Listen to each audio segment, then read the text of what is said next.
మనిషి ఎలా మొదలయ్యాడో చెప్పండి అంటే అది మనకు తెలుసురండి. మనిషి ఎలా పుట్టాడంటే దేవుడి తలలో నుండి బ్రాహ్మణుడు పుట్టాడు, దేవుడి భుజాల్లో నుండి క్షత్రియుడు పుట్టాడు, దేవుడి ఉదరంలో నుండి వైశ్యుడు పుట్టాడు, దేవుడి పాదాల్లో నుండి శూద్రుడు పుట్టాడు. ఇలా మానవ జాతి పుట్టింది. ఆహా, బ్రాహ్మణులు, క్షత్రియులు, వైశ్యులు, శూద్రుడు ఇలా పుట్టారా? మరి అమెరికా వాడు ఎలా పుట్టాడండి? చైనా వాడు ఎలా పుట్టాడండి? ఆఫ్రికాలో ఉన్న నల్ల జాతులు ఎలా పుట్టారు అంటే వాళ్ళ సంగతి మనకు అనవసరం అండి. ఓరి మూర్ఖుడా, అనవసరం ఏంటి? నేను మానవ జాతి గురించి అడిగాను. ఇప్పుడు వాళ్ళ ముందు ఒక బాధ్యత ఉంది. బర్మా, జపాన్ లాంటి ఈ తూర్పు దేశాలు, పశ్చిమ దేశాలు, వీళ్ళందరినీ ఈ బ్రాహ్మణ, క్షత్రియ, శూద్ర, వైశ్య నాలుగులో ఏదో ఒక వర్గంలో కలపాలి. ఇప్పుడు వాళ్ళని ఎక్కడ కలుపుదాం? కలుపుకుంటారా? మానవ జాతిలో పుట్టింది నేను అడిగితే నీ దేశంలో కులాల సంగతి చెబుతున్నావు. అసలు నీకు మానవ జాతి సంగతి తెలియదు, నీ దేశం సంగతి కూడా మొత్తం తెలియదు. నీ దేశంలో బ్రాహ్మణ, క్షత్రియ, వైశ్య, శూద్ర కలిసి 170 మంది ఉన్నారు. అంటరాని వారిగా ఎంచబడిన వారు 130 మంది ఉన్నారు. మరి వాళ్ళు ఎలా పుట్టారు? మరి బ్రాహ్మణ, క్షత్రియ, శూద్ర, వైశ్య పుట్టారని అంటావు నువ్వు. మరి 130 మంది మాలలు, మాదిగలు, అంటరాని వాళ్ళు ఉన్నారు, కొన్న జాతుల వాళ్ళు ఉన్నారు. వాళ్ళు ఎలా పుట్టారు అంటే దేవునిలాగా స్వయం భూలేమో వాడు. అమ్మో, నీవు పుట్టావు స్వయం భూములు, దేవుడు అంతటి వాడింది, నువ్వు ఉండడానికి మా ఊరు పనికిరాదయ్యా, నువ్వు పరిశుద్ధులు అని దూరంగా పెట్టారేమో. మరి మనుషులు ఎలా పుట్టారు అంటే నీవు 4 కులాలు చెబుతున్నావు. దేశంలో ఉన్న సగానికి సగం జనాభా ఎలా పుట్టినో తెలియదు. అమెరికా వాడు, చైనా వాడు ఎలా పుట్టాడో తెలియదు. క్రీస్తు పూర్వం 2000 ఏళ్ళ క్రితమే మన దేశంలో వేదాలు ఉన్నాయి, సనాతన గ్రంథాలు ఉన్నాయి. మనదే గొప్ప ధర్మము, వేరే వాళ్ళకంతా నీచమైన ధర్మం అని చెప్తున్నారు. మానవ జాతి ఆవిర్భావము గురించి చెప్పలేని నీది గొప్ప ధర్మం ఎలాగైంది? మానవ జాతి ఎలా పుట్టిందో చెప్పలేని నీవు మతం కోసం ఎందుకు మానభంగాలు చేయాలి? మానవ జాతి ఎలా పుట్టిందో తెలియని నీవు మతం కోసం మనుషులను ఎందుకు చంపాలి? మానవ జాతి ఎలా పుట్టింది అంటే తనలో బ్రాహ్మణుడు పుట్టాడు, భుజాల్లో క్షత్రియుడు పుట్టాడు అన్నావు. వాళ్ళ భార్యలు ఎలా పుట్టారు? మరి 4 మగవాళ్ళు పుట్టారు, మరి వాళ్ళకి మరి సంతానం ఎలా జరిగింది?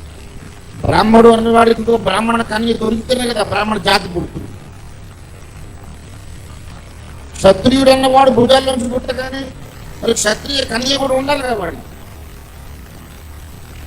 లేకుంటే 4 కాపురం చేశారు. ఈ 4 మగవాళ్ళే ఎలాగ మరి మనుషులు కన్నారు? కామక్రోధాలు ఎలా పుట్టినో తెలియదు, మనిషి ఎలా పుట్టాడో తెలియదు. కానీ మా ధర్మం గొప్పదని వేరే వాళ్ళని చంపడం ఒకటి తెలుసు. ఈ మిత్రులారా, అసలు మానవ జాతి దేవుని తలలో నుంచి పుట్టలేదు.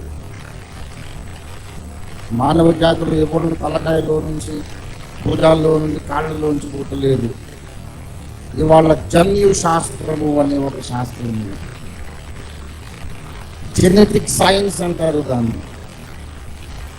మీరు ఇంటర్నెట్ మీరు చదువుకున్న వాళ్ళు ఉంటే, కంప్యూటర్ ఆపరేట్ చేయగలిగే వాళ్ళు ఉంటే, జెనెటిక్స్ అనే సైన్స్ మీరు ఒకవేళ అధ్యయనం చేసి ఉంటే, చేయగలిగి ఉంటే మీకు ఈ సమాచారం తెలుస్తుంది.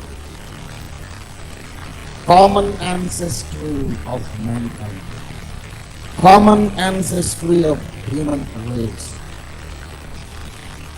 అంటే మానవ జాతి యొక్క ఆరంభములో ఒకే ఒక్క దంపతులు, ఒకే ఒక్క జంటలో నుండి వీళ్ళందరూ పుట్టారు అనే వాస్తవం ఇవాళ శాస్త్రవేత్తలు కనుక్కున్నారు. అమెరికా, ఉత్తర అమెరికా, దక్షిణ అమెరికా, ఆస్ట్రేలియా, ఐరోపా, ఆఫ్రికా, ఆసియా, ఈ ఖండములన్నిటిలో ఉన్న మనుషుల రక్తాన్ని సేకరించారు. డిఎన్ఏ కోడ్ డీకోడ్ చేస్తూ వెనక్కి వెళ్ళి అన్ని దేశాల జాతుల మనుష్య జాతుల డిఎన్ఏ జన్యువుల మీద ఉన్నటువంటి కోడ్ డీకోడ్ చేసి వెనక్కి వెళ్ళి 100 ఏళ్ల కిందట 1000 ఏళ్ల కిందట ఇంకా 2000 ఏళ్ల కిందట వీళ్ళ యొక్క పూర్వీకులు ఎవరని పరిశోధన చేయగా శాస్త్రవేత్తలకు తెలిసిన విషయం 5 ఖండముల్లో చెదరి ఉన్న మానవ జాతికి అందరికీ తల్లిదండ్రులైన జంట ఒకే ఒక్క స్త్రీ ఒక పురుషుడు, ఒక్క స్త్రీ ఒక్క పురుషుడు ఒక్క జంటలో నుండి ఈ 100 కోట్ల జనమంతా పుట్టారని వాళ్ళ సైన్స్ ఒప్పుకున్నదని. కంప్యూటర్ మీ దగ్గర ఉంటే సైన్సే చెబుతుంది, కంప్యూటరే చెబుతుంది. ఆ మొట్టమొదటి ఆ పురుషుడు ఆ స్త్రీ ఆ దంపతుల పేర్లే ఆదాము హవ్వ. ఆదాము హవ్వని ఒప్పుకోకపోయినా సరే వాళ్ళకి ఇంకో పేరు పెట్టుకొని ఇష్టం.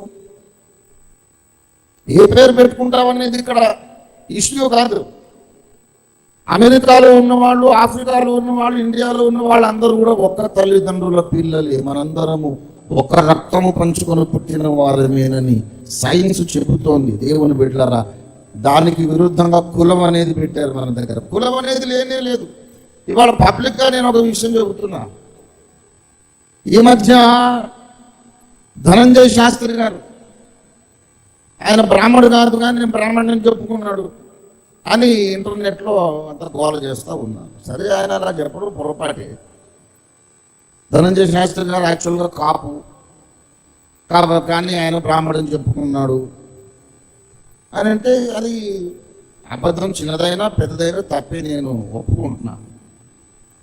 కానీ ఒక ప్రశ్న అడుగుతున్నా, ఆయన బ్రాహ్మణుడు కాడు అంటున్నారు.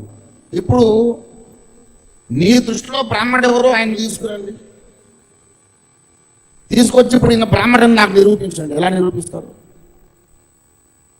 ఆయన రక్త పరీక్ష చేసి ఇది బ్రాహ్మణ రక్తం అని చెప్పగలవా? ఎవరిది ఏ కులం అనుకున్నా ఆ కులాలన్నీ అబద్ధమే. ఒకడు రెడ్డి, ఒకడు కమ్మ, ఒకడు కాపు, ఒకడు బ్రాహ్మణుడు, ఒకడు ఇంకొకటి, ఒకడు శెట్టిపల్లిగా, ఒకడు కమ్మ, ఒకడు మాల, ఒకడు మాదిగా, ఈ కులాలన్నీ అబద్ధమే. నిజమేంటంటే మనందరము మానవులము అనేది నిజం. మనందరము జన్మము చేత పాపులం అనేది నిజం. నిజమైన దేవుణ్ణి తెలుసుకోకుండా చచ్చిపోతే మనం నరకానికి వెళ్తాం అనేది నిజం. ఈ 3 నిజాలు.